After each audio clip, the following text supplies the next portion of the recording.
Welcome to the He Said, She said. We said. Gotta do that again. Okay. Ready? Welcome to the He Said. She said. We Let's said. do it one more time. That was horrible. Oh, God. This is part of the deal. Okay. We get a lot of bloopers. Welcome to the He Said, She said. We said podcast. Today we're talking about don't accept fine. Oh my gosh. You know, we live in a busy world. Things are going all the time. And I know you used to get on me when I would come home and you'd be like, how was your day? And I'd be like, fine. And you're like, okay, right? And then the next day, you're like, how was your day? Just like yesterday. Fine. What'd you do today? I have the same job every day. I do the same thing every day. I do it. Why would you ask me the same question? And then we start asking our kids, how was school? Good. We get so caught up. We're so busy that we just accept that. Well, the thing of it is that we get so used to having one word answers or asking questions that can be answered by a one word. Like, how was your day? Fine. What did you do? Nothing. Well, we need to expand on that. What did you do in math class today? Was there, tell me what they talked about. How was lunch? Did you have a good conversation with any of your friends? Did you find out anything new? So yeah, definitely we need to ask open-ended questions as opposed to questions that could be answered with fine or nothing or the same as yesterday. I used to have a friend named Ralph. I guess I didn't used to. He's still my friend. But I had a friend named Ralph, and he would always be like, hey, how you doing? And I'd be like, fine. And he'd go, no, how are you really doing? And it was crazy how that phrase, that sentence he was said, would stop my brain and go, what? And then I would turn and we would create a conversation. Yeah, we have to ask real questions. And I think, to your point earlier is not asking how was your day, is asking questions like, how was math? What did you learn in math today? What did you learn in language arts or whatever the subjects are that your kids are in? And asking engaging questions. Yeah, and asking about details. So when they respond back with the detail, then you're going to ask another question about that particular detail, so the conversation is continued. And I think that's one of the things that we use in our house a lot is the +1 model to everything we do. Is when someone says something, you +1 the question, you ask another question about their answer, and that's really what creates what creates conversation. And then I think for us, the more we're able to do that with our kids, we're not just having conversation with them, conversation is how was your day? Fine, and we go about our day. It's having quality conversation. And not just with your kids, but with everybody you encounter during the day. When you are asking quality questions and you're creating quality conversations and your kids are seeing that, you're teaching them how to do that.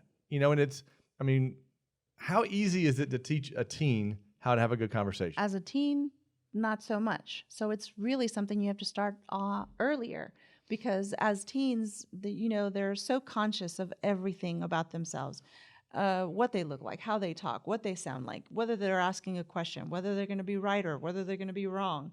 So when you start doing it or start teaching them early, they're not so subconscious about themselves. So conversation just happens naturally. Exactly. And I think it's not that it's that you can't teach a teenager, how to have conversation, but in those formidable years, if you're ingraining these things, those younger years, and you're showing them and you're doing it on a daily basis, when they get to their teen years, they're going to be the ones who are more social, who have the social skills. When they go to job interviews, they're not going to be reluctant. When they go into their college days and into the early to mid 20s, they're going to be well spoken. They're going to know how to carry on a conversation, which, believe it or not, I think is a lost art.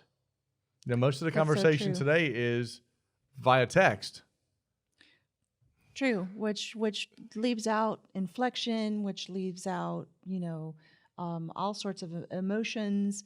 When you're not talking face to face, there's always facial expressions, how your body, whether you're slumped and sad, you can't tell how are you today? And that your friend asked you that question, but they're down.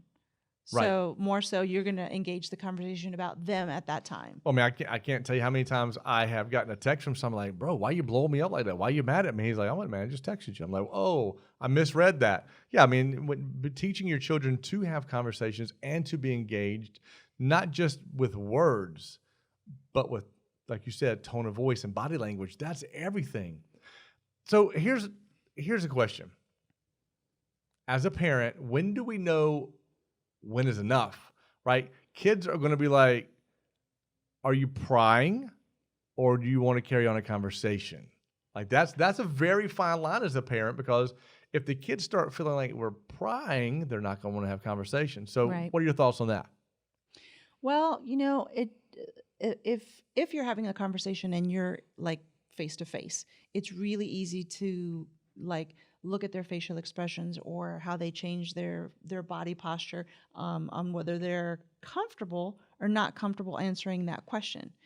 So I think knowing when is enough is their answer, how they answer you.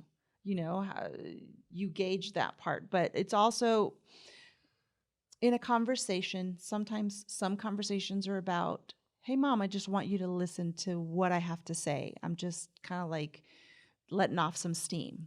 There are times when conversations are like, hey, mom, what do you think? Like, what do I do in this situation?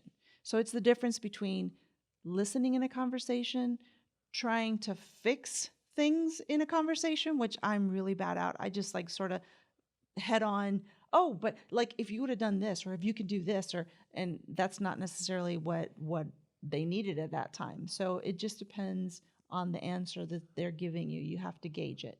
I think you're spot on with that. Is we have to know whether we're going to listen today or fix something today, and I know that's one of our past podcasts, which was really good. So if you haven't heard that, you should definitely listen to that one.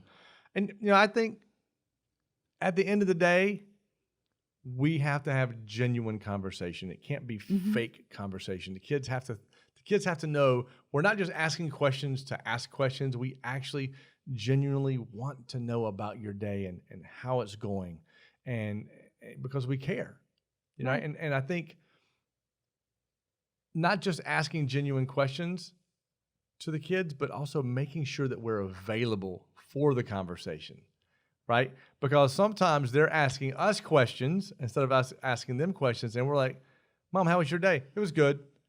Actually, they weren't asking how your day was. They were hoping you'd ask how their day was in return, because they have something on their chest, Yes. and we didn't make ourselves available. So for me, the biggest lesson to take away from today is don't accept one-word answers. Ask multiple questions. Know that you don't have to fix everything. Sometimes people know the answers already. They just need to talk through it to get to the answer they know, so they know their answer is the right one. Be genuine in your conversation and be available. Make sure, if you have a friend that needs to hear this today, share it with them. Make sure you subscribe to our podcast. We'll see you next time. See you next time.